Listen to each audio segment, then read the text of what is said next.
Kekerasan di pesantren bisa dicegah dengan adanya penguatan karakter dan pemanfaatan kecanggihan teknologi.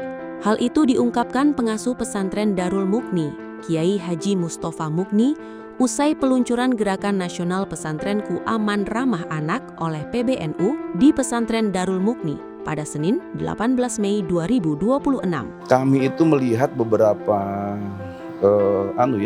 cara, tapi yang menurut saya yang paling efektif betul adalah membentuk karakter anak itu.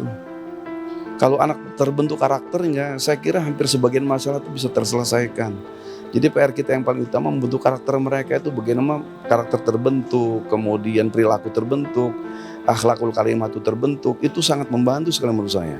Yang kedua ada upaya secara fisik, di samping nasihat berupa taklim, pengajian, nasihat rohani, ada berbentuk physically seperti apa? Seperti teknologi ya. Kita contoh yang mungkin bisa saya kemukakan seperti CCTV. Hampir semua kamar dan kelas itu kami pasang CCTV. Itu sangat membantu sekali ketika terjadi masalah dan persoalan. Sebab kadang-kadang masalah kecil bisa besar ketika menangani masalahnya tidak tepat. Maka saya pikir dengan teknologi yang canggih dan mudah sekarang ini itu kita gunakan untuk bisa menyelesaikan masalah pesantren. Dan yang terakhir tentu kita berusaha sekuat tenaga menyelesaikan hal-hal yang bisa menimbulkan kekerasan fisik. Bagaimana santri bisa nyaman, bisa enjoy di pesantren, mereka bisa rileks, tidak tegang, tidak tekanan terlalu tinggi, mereka punya ruang-ruang bermain. Itu kenapa saya kemudian punya beberapa fasilitas yang membuat anak bisa rileks itu. Kita fasilitasi yang sekecil apapun kita usahakan.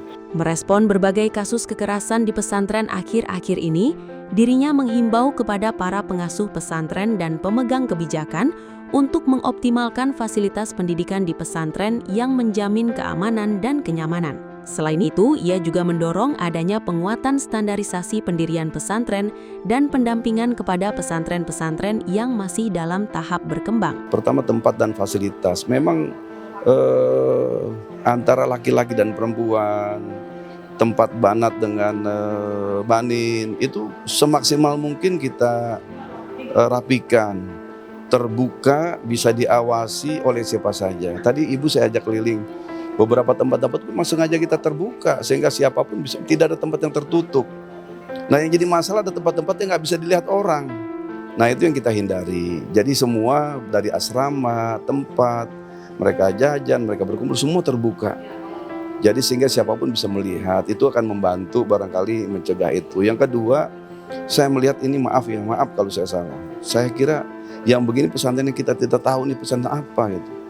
Pesantren itu kita nggak kenal, apakah memang itu kompeten atau tidak, apakah memang ini pesantren sungguhan atau memang pesantren yang tiba-tiba muncul, pengasuhnya juga seperti dari mana. Ini yang saya lihat, yang saya baca, yang terjadi sekarang ini. Tapi kalau pondok yang sungguh-sungguh memang pesantren, saya kira hampir tidak ada.